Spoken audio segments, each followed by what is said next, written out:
Right. I just fired up the recording. I haven't the last couple of times, but I've done it, and I hope it's okay. And we'll just at least if we have a wild conversation, we want to have it recorded. So, and we're off onto one, so nobody has a problem with that. I assume we've been doing it in the past. Komodo, what do you think? Well, unfortunately, tonight's connection is so bad. I can hardly hear because of excessive echo. So I'm not understanding what you're really talking about right now. Okay, so I turned my volume Can down. you Did hear that me? help? Did that help at all? Probably does. Yeah. Well, by the way, Alex, are you okay? I heard Alex has been suffering from the cold. Yeah, I'm not doing great. I don't feel that good, but it is what it is. I had to get antibiotics for it, Hmm. unfortunately. But yeah, it'll be okay. A couple of days should be okay. Well, you're young, so it should be all right. I Yeah. can't help thinking about your shoes, Alex, because if the way I'm looking at them, there's a slope, and when the shoes start, there's a bigger shoe. It's covered. Good. It has a higher backing to it, and as Yes, the it can. shoes go up on the incline, they uh, they don't have quite the covering. In other words, they're not high tops. And I don't know. I'm seeing an analogy to us. One is all covered up, and as one is progressing upwards, one doesn't have the need to cover up or to filter.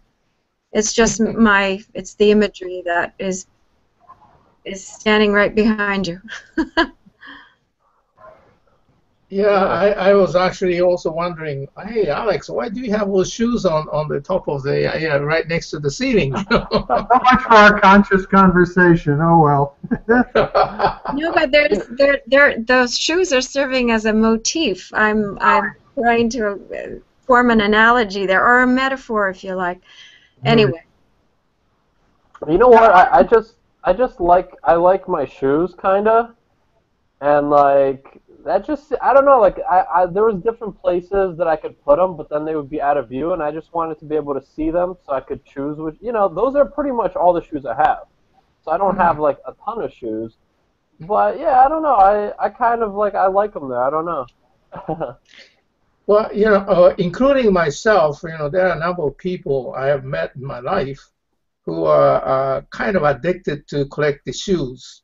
And Yeah. I have been always interested in what does the feeling come from. Well, if you look, right, like I said, I don't have that many. Like, okay, so like those ones right there, those are boots, right? Yeah. Yeah. So I don't know, in case of bad weather, and then I have kind of like somewhat dress shoes that I wear, like sometimes, um, pretty much like like a formal event or something like that, and then I have like a loafer. So it's not like I don't know, like is it a collection? I guess to some extent, but Well, I wear almost all of them like pretty regularly. Well, let me ask you a question. The ceiling looks like it's really close. How do you get them on? Well, I gotta take them down. Oh, oh! I didn't think there was much room for slipping into them. So I mean, I don't know everything, but well, I think the shoes for certain people should must represent some kind of the feeling inside. I'm sure of it. Some people are so obsessed in collecting the shoes. Yeah. Uh, wow. Well, I they It's think not. do. They do. Like here, let me show you. Like these ones here. Like these ones here. Look, these ones, they're kind of like they're pretty crazy. Like if you see like they have like the metal, and then they have like metal here. And this is Ah. actually these shoes are from like one of my first like clients for I do online marketing, and I randomly Uh-huh. came across this guy. He had this store in Newark, New Jersey. Uh-huh. I didn't know this at the time. I started doing his marketing. It turned out that he supplied all of the best pimps in Newark. Okay, Hmm. like pretty Okay. crazy stuff. Like I didn't know this, but that's like what it was. So like I got like these shoes and then the black ones that look similar. I got them as like basically like a signing bonus. Like he pretty much was like, look, I can't pay you the full month what it's supposed to be, but how about you take these two pairs of shoes and like can we call it even? And I was like, all right, that seems fun, you know. So it was kind of like it was like a I don't know, it was kind of fun. It was kind of just like a fun memory, I guess. I do associate them with like feelings, I guess. Yeah. Well, I'm coming back into the world from all my writing, and I'm discovering in Phoenix that there's a lot of trading that's being done, trading for services, and it actually opens up a whole wide world that just a straight cash transaction is incapable of. And so in part, you're taking trade, and you got some shoes that you are pleased about, and it's something you wouldn't have had on if you had just been paid straight cash. You wouldn't have gone out and got those, most likely. No, totally. I mean, I'm all about that because and with this store, like they had a lot of really good different clothes that were very unique. And like let's say something that like wasn't selling well or they knew they weren't going to sell it and they got it at such a low price that I could pretty much, you know, I could accept it. So they're happy to get rid of it. I'm happy to get it. So yeah, I think that's like a good when it works, you know. Um, if I have a good relationship, you know, with the person, then totally like you know, it's fun. It adds an element of you know something to it. Sure. Hmm. So where are we going to Well, go in our conversation? If you guys don't have a thought, I got one. Is there something we want to continue, Keita? Was there something you were mentioning? No, I think I just threw out those things if anyone wanted to, uh, carry on with them in some way or shape or form. Because sometimes I know it for myself. The kinds of things we talk about here or want to discuss is obviously not something that you can discuss with everybody. Or if you introduce a certain concept or theme or topic, sometimes you're misunderstood, or it just simply seems to go over like a lead balloon. Uh, and that's why I find these talks here, at least there's a willingness to listen, even if perhaps the topic isn't necessarily super interesting to the other party, but there's an open ear with which to carry it in perhaps another direction. Yeah, we've actually been doing this, communicating. I don't know how long ago it started. Is this 8, 9 months? Is it possibly that long, or yeah. when it started? Well, I think Moto and I initially connected over my general messages, and then I met you in San Diego. When was that? Last spring? It was over a year ago because she started another class. I assume it was on an annual deal. I don't know, but Yeah, I was in San Diego, and there was a brainstorming of some sort, and that's where I met you. And that would have been in March of 2014, wow, really? or was it last year? Maybe it was last. Well, it would have to have been 14. It wasn't 2015. No. No, it wasn't this year. So it was. So that's over a year ago, and then I think Moto, you had talked about wanting to talk more rather than just do email exchanges because we were starting to discuss a little bit of the content of my general messages, and the content was getting a little more substantial and substantive, and for that reason we felt, gee, this should go from email context to a conversation. And then I think I said, hey, I know somebody who might be interested. And that's how you came along, Jim. Yeah. Go ahead. Yeah, one time I told Kira that I come to a kind of conclusion that everything happens with a resonance.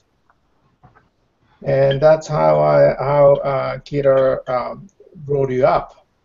And you are the master of the resonance. The what? That's how we got the resonance.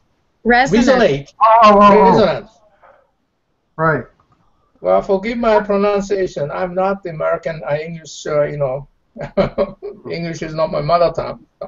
You have to assume a number of things when I pronounce something. I see an email from February 2nd, but I'm not even sure that's part of that original series that we did. In fact, it's not. Anyway, Well, there's a good longevity that's become part of this record. Yeah. Well, the bottom line is that everything is a vibration. That's where everything starts, and everything goes, based on. And I have never had the conversation with anyone having the feeling that I can talk anything, I can say anything, and I don't have a feeling of, hearing the rejection or opposition. That has been, well, I've been living quite a long time, but it's really, really wonderful thing. I can be really radically honest if I want to, and of course I want to. I'm going to say something because in the midst of getting my condo redone, the guy that's actually doing the work, he and I initiated a conversation because he started talking to me about fairly something fairly serious. He said, well, what do you think about religion? Because he's obviously maybe thinking about some of the books I have, or the fact that I'm a writer. He found out that I write, and he said, what do you think about religion and belief? And we talked for over an hour. And it was interesting because he said he has talked more about serious things with me in an hour and then added on whatever extra days he's been here than he has talked to his brother in the last 3 years. In other words, he has revealed more of himself to me because he says he doesn't talk about this kind of stuff with other people than he has with his own immediate family. And that's profound. That's interesting that there is a power, I think, in each of us and that allows us to be really good listeners, because I think that's part of the process of self-actualization and evolution, is the act of listening. And when there is that, and I'm just speaking due to this experience that happened to me in this past week, this ability, and I don't even know if we call it an ability, this could be a sense of that energy that he has, that I am someone that he can share with. Because I'm certainly not the one who's initiating the conversation or going, hey, I've got some really good ideas, you got to listen to me now, or I need to talk to you about life or something like that. It never happens that way. I or you or maybe some of you have these kind of similar examples. You just happen to be there, and in that moment that other human being is compelled to ask or compelled to say something that they would never have said to anybody else, or have not said to anybody else in their own, in their own experience. Any of you had this happen to you? Yeah, I mean, I had it happen randomly at I go to a gym, Yeah. and I randomly had a guy. He saw me. I was meditating in the sauna, and he just came up to me and started talking to me about it, and just he was just interested in it. He didn't know a lot about it, but he just wanted to know, and it was like a real synergy, like where actually other people that were in the sauna were like looking like, yo, like what's going on. It's pretty remarkable because I ended up giving this guy my book, my latest book, and I thought to myself when he left, this may be the reason why I've gone through all this business with the condo and the leaking and the water damage, is essentially there was a meeting of minds with this person that before he came to fix things, I didn't know who he was, and he didn't know who I was. And that to me that is synchronicity. That is a meeting of minds, and it's a universal appointment. It's a divine appointment. It has nothing to do with you setting up something in order for somebody else to either learn or gain or acknowledge or state or question, whatever action word you want to put in there.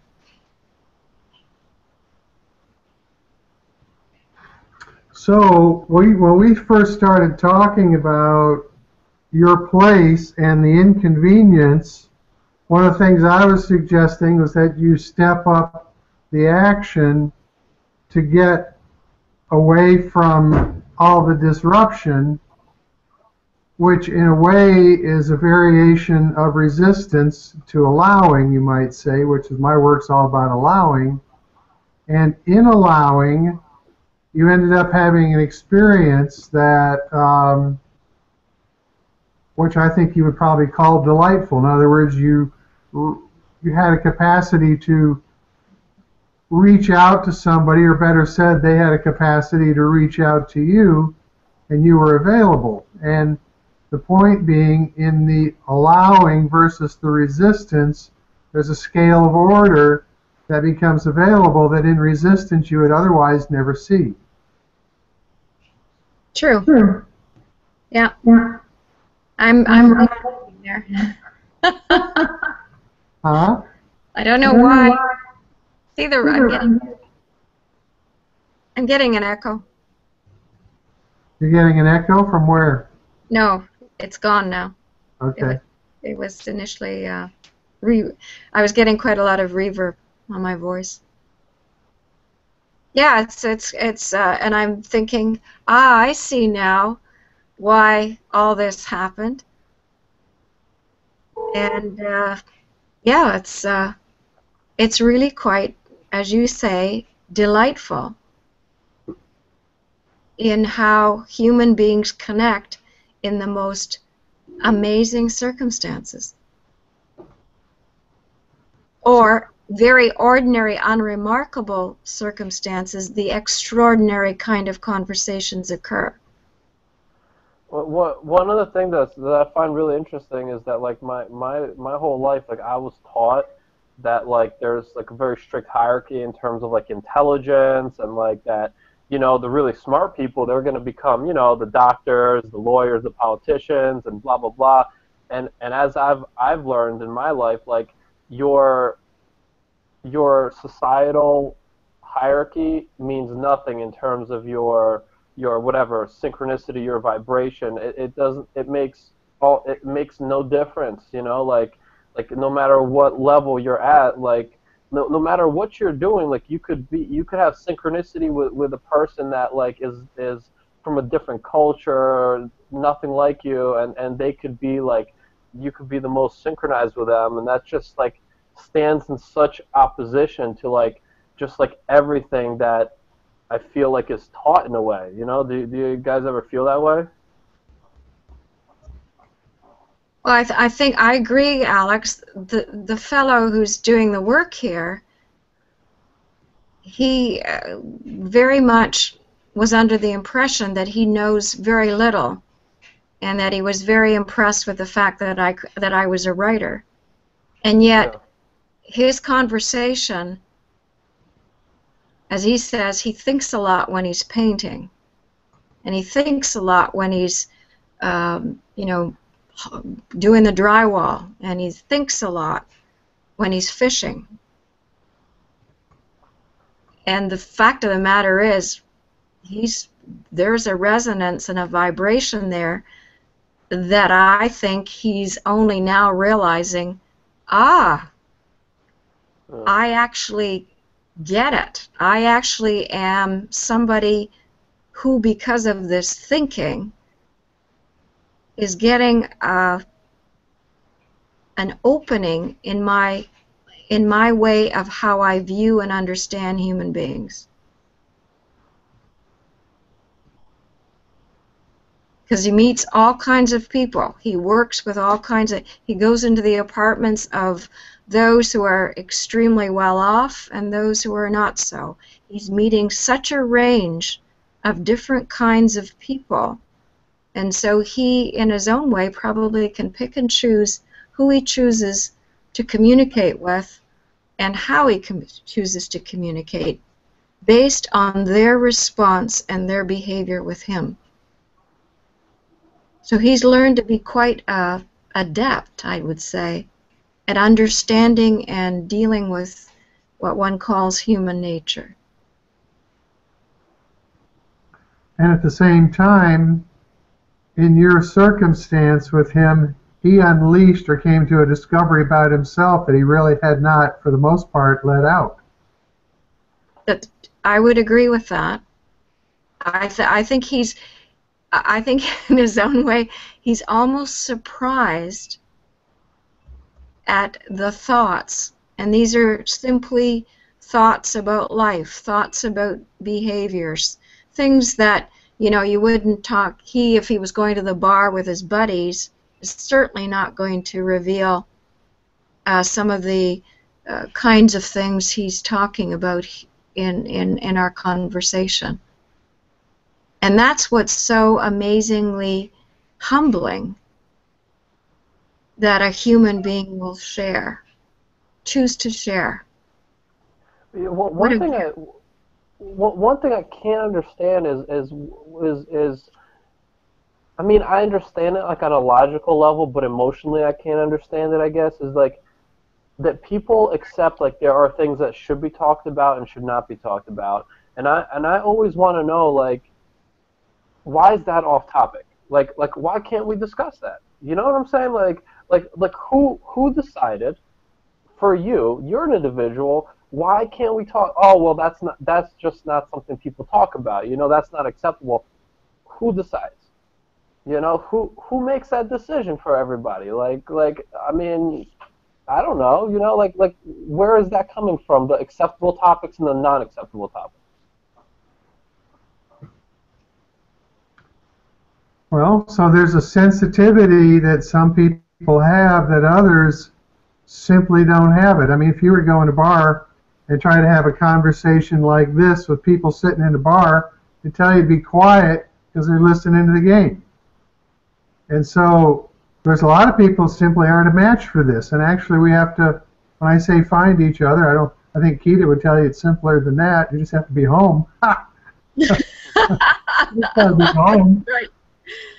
You just have to flood your apartment, Alex, and then next thing you know, you'll have new friends. I mean, yeah. So the big marvel to him is this was all an internal conversation that he's been having for years, being in this contemplative state of, I mean, if you're going to be a painter, you got to paint between the lines. It's not like it's hard work, but it takes a certain kind of quiet, and in that quiet, I don't want to say his mind runs. I mean, it does, but he has a depth of thought and he didn't know, I suspect, to some degree, that other people have the same kind of thoughts or similar, Yeah. and there's a camaraderie that showed up, and frankly, as you are well aware, Keita, his life has become different. Wouldn't you say? Yeah, it'll be interesting to see where he takes this. I mean, obviously, he has my card. If he chooses to email me or phone me at some future date and say, hey, this has happened or that's happened, I don't know. I would never move into that situation. That would be his call. But at the same time, I can see, for instance, he loves music, so we were talking about all kinds of music and stuff, and the concert he's gone to, and the concerts I've gone to. And then he said, you know, I have this thing, I really would like to hear opera. Now, again, this is a guy who's, you know, painter, drywalling, and all this kind of stuff. And I said, well, do you have any music that you could listen to? And he said, no, and I mean, who, I would never do this, you know, listen to this stuff at home or anything like that. And then he said he had taken some piano when he was younger, really likes the piano, and I said, well, have you heard any Chopin? Because I would think that the nocturnes or the etude would be wonderful for him to hear. And he says, no, I don't know him. And I said, well, hey, I've got a CD. Do you want to take it with you? And he said, no, I can't really play it in the truck. And I said, and then he says, oh, the next time I come and you're here, why don't we put it on?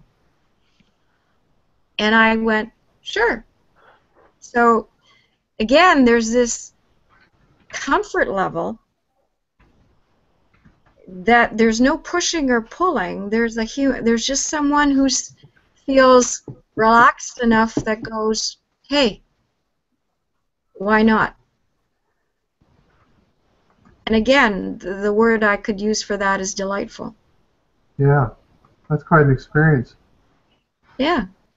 Can I give you guys a scenario that's a little bit similar? It's not the same, but it's similar, and it's good conversation, I think. A client of mine with Core Resonance, in fact, he's in Pennsylvania, and he's been a very good client. It's been quite a while now, and he came from a family, so I have to be careful because I'm going to be talking about somebody, so I have to make sure I don't use names and things. Very good guy.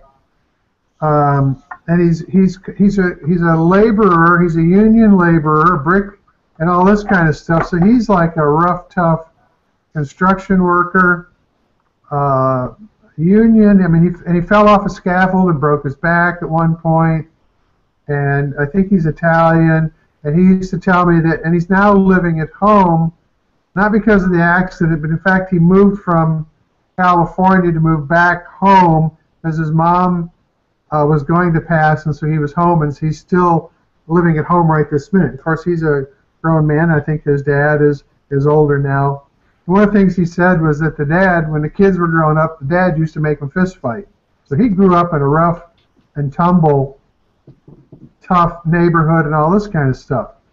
So he's very into consciousness stuff, very into fasting, very into cleansing and all this kind of stuff. He ran across me, spent a bunch of money with me. We did a lot of time on the phone. In fact, I've never met the guy personally.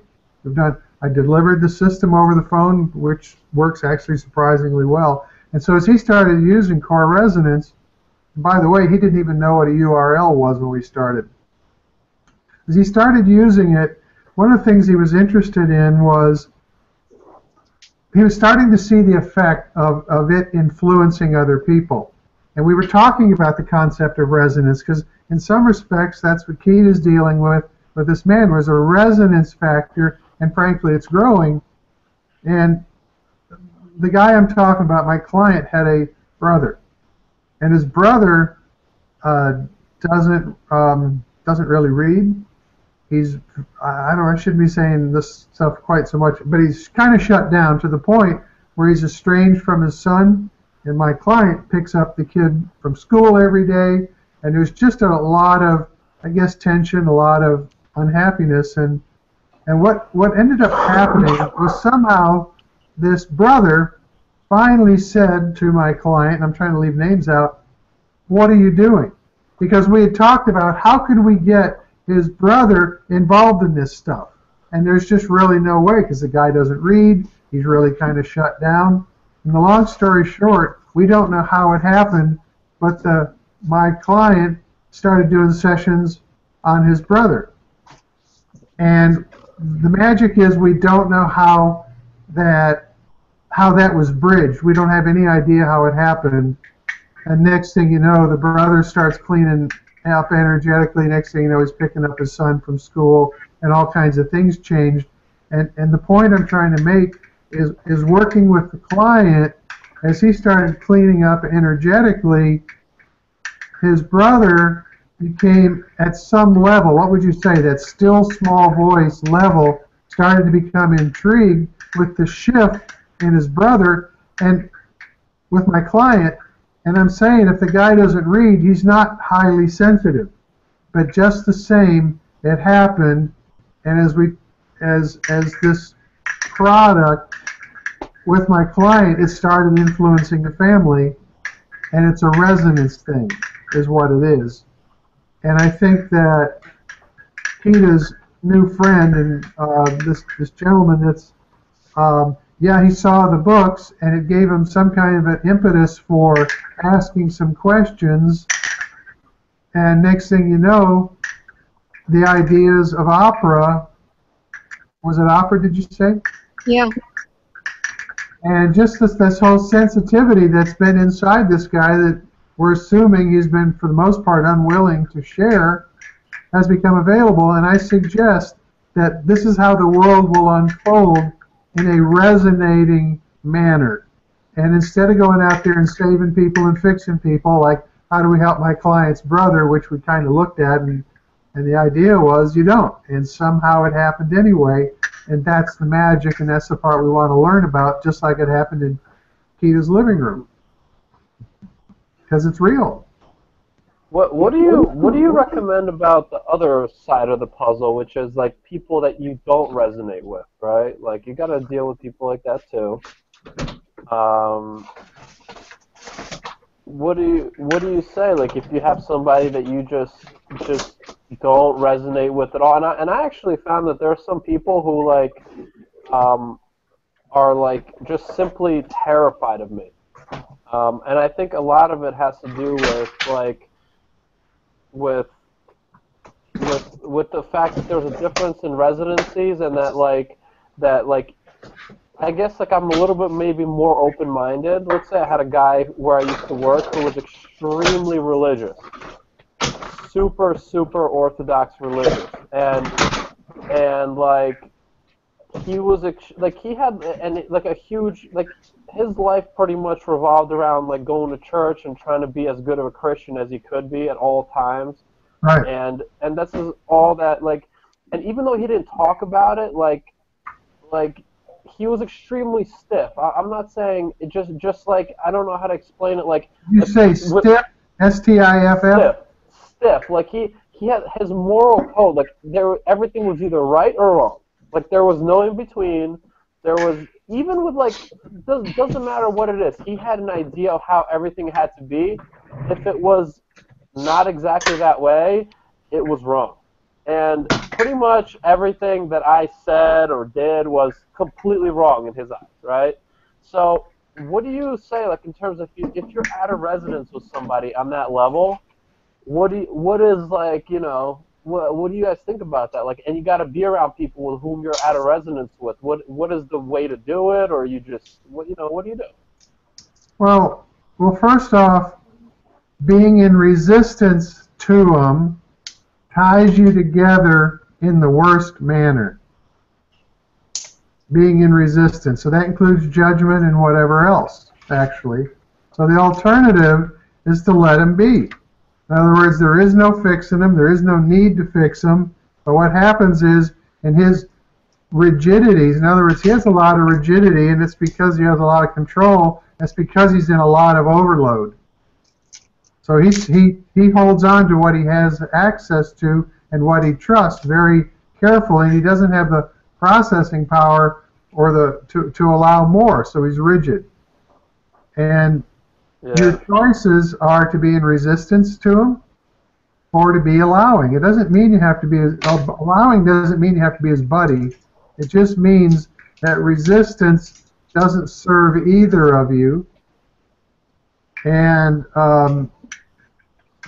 you know, the truth is, what happens is in resistance, then you become a match in resistance, and it's not a very healthy type of match, if that makes sense.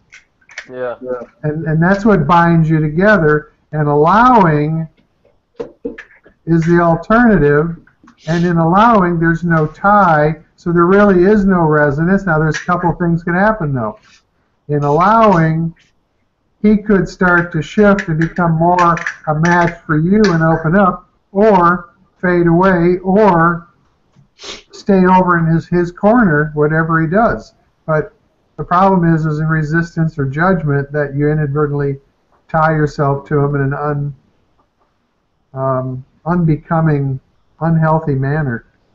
Just let that person be. Let him be. What else would you do? Yeah. In other words, part of the game is to trust that everybody is doing what they're supposed to be doing, or as I like to say, everybody's doing the best they can, and it's for them at their own rate and speed to discover that. Just like this gentleman finding his way to Quito. What I was trying to suggest is that was resonance. It started out with their apartment flooding, and of course, you know, we can make all kinds of stories about this, but he ended up finding somebody he could talk to, and now it's opera. And I think he's probably a little bit afraid of doing that on his own or going to his work site and blasting Beethoven and stuff like that. And I got a feeling that that will change. But see, he made the choice to step out of, I won't say the rigidity, but he wasn't expressing himself. And the same thing with your guy. He's only expressing himself in a certain manner. And if you get into resistance with him, then you'll find how he expresses himself and it won't go anywhere. So the alternative is to let him be or to allow. If you want to get carried away, it's called love him. But it doesn't mean mix up with him at all. And let him, you know, rise to your occasion, or let him go find whatever's a match for him. And trust him. Yeah. I've found it very helpful when I look upon it this way, that everyone is exactly where they're supposed to be, however you find them, and that everyone is at their own stage of evolution, at their own stage of unfolding. So the idea of you coming in as a rescuer or an enabler or even comparing yourself to someone else becomes problematic, in that we're not meant to compare ourselves, nor are we meant to say that there is a better or a not better. It's simply, it is what it is. It's a hard concept to fully appreciate. Very easy to say, but it takes, I think, a long while to incubate that concept. But once you do, there's a greater sense of, as Jim has been using the word, allowing others to be exactly who they are, exactly at the stage they are, without you coming in to do anything to simplify, improve, enable, help, guide, advise, unless that person is looking for advice, unless that person actually opens up to you and says, what do you think? Because then there's your entry point. It's never you pushing. It's the other who, for whatever reasons, opens themselves up to you. Yeah, I think every single person in this world look for identity. Everybody wants to have their own identity, where to belong. The partly that some person find identity as being as a employee of the company, or or family or whatever it is, and everyone has their own choice. Where do you find yourself as you are? So in many cases, like Alex says, that they're a very rigid person who always think that things should be like this according to the social, rules and those things, which all man-made thing. But that's their choice. But at one point, hopefully, those people can realize that why am I restricting myself because of the identity I chose, where I decide to belong to. I'm hoping I'm making sense. So to allow other things other than what you have in your mind is a very difficult thing for, I would say, most of the people. I would say very, very large percent of the people will not be able to do it. And that, one of the biggest things is the politics. So that's, in other words, civilization as the, the Radically Honest book says that civilization is a real shit. I'm sorry for my language, but that's a real poison. It restricts us, and we inhibit to go out from the rules. Well, there's an understanding of cause and effect that we all have to come to an understanding of.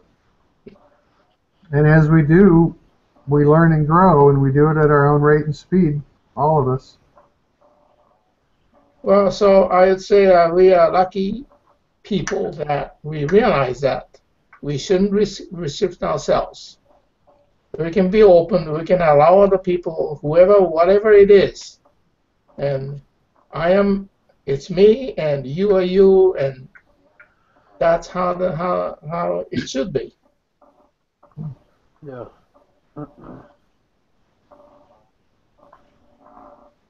Yeah, Wow. so we all learn and grow.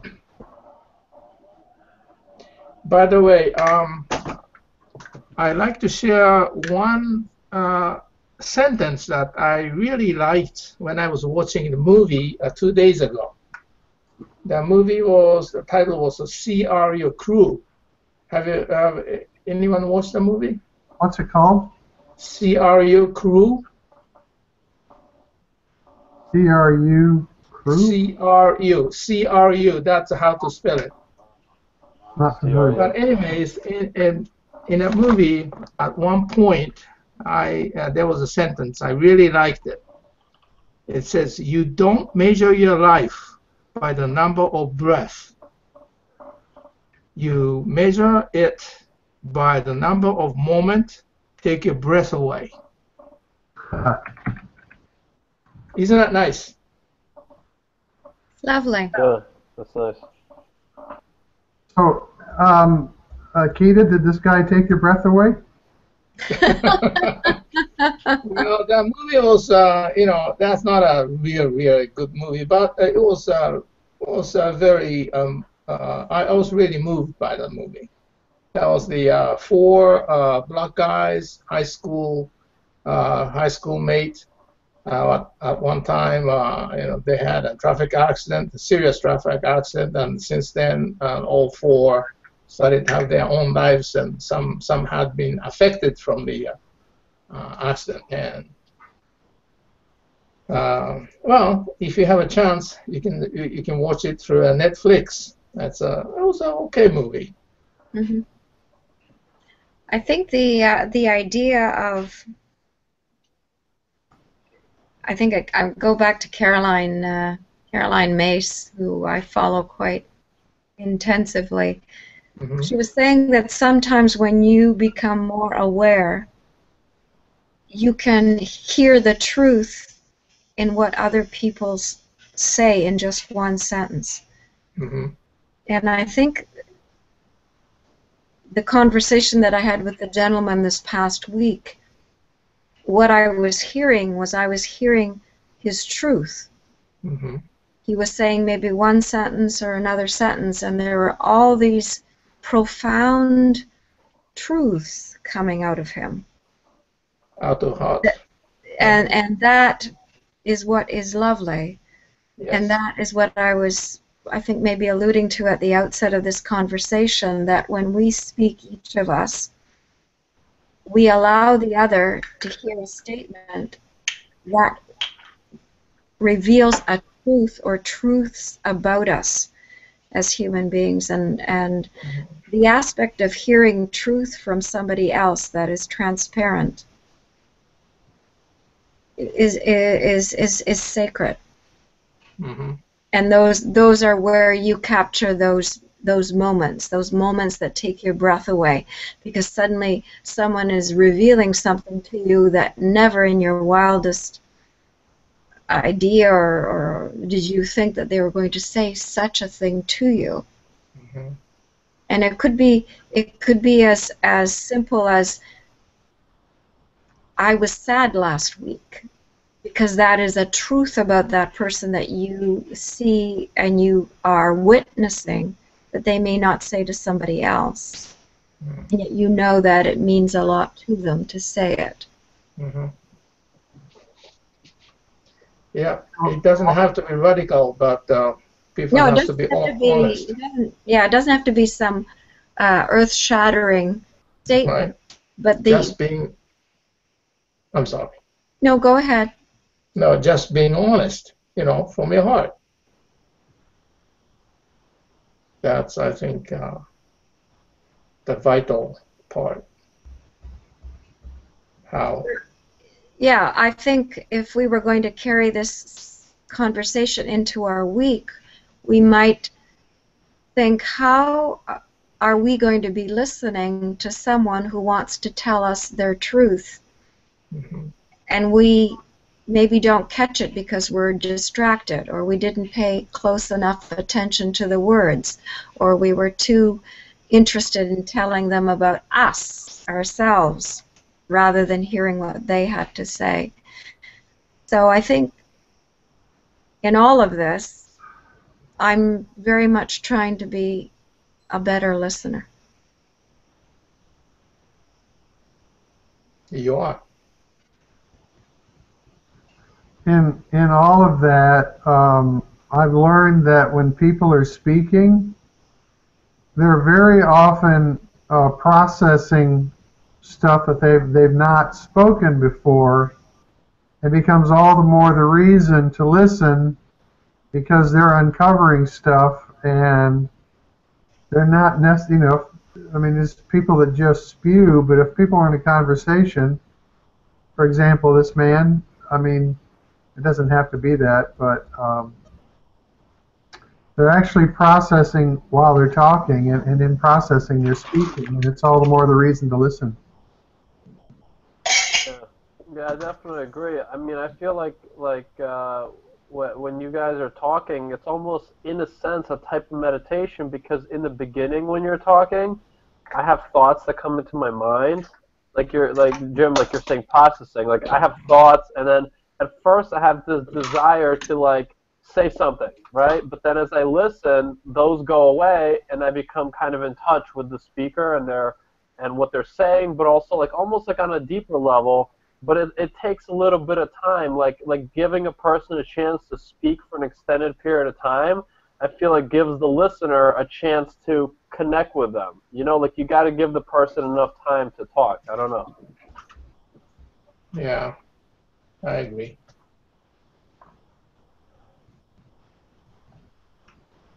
It's an interesting world we all live in, and as we learn more about ourselves, we learn more about each other, and I guess that's part of consciousness, is perspective. And as we allow what's inside of us to come out, it gives us a bit of reference for listening and understanding each other, and we go forward.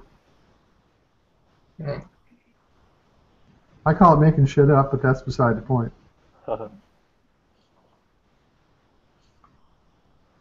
Yeah.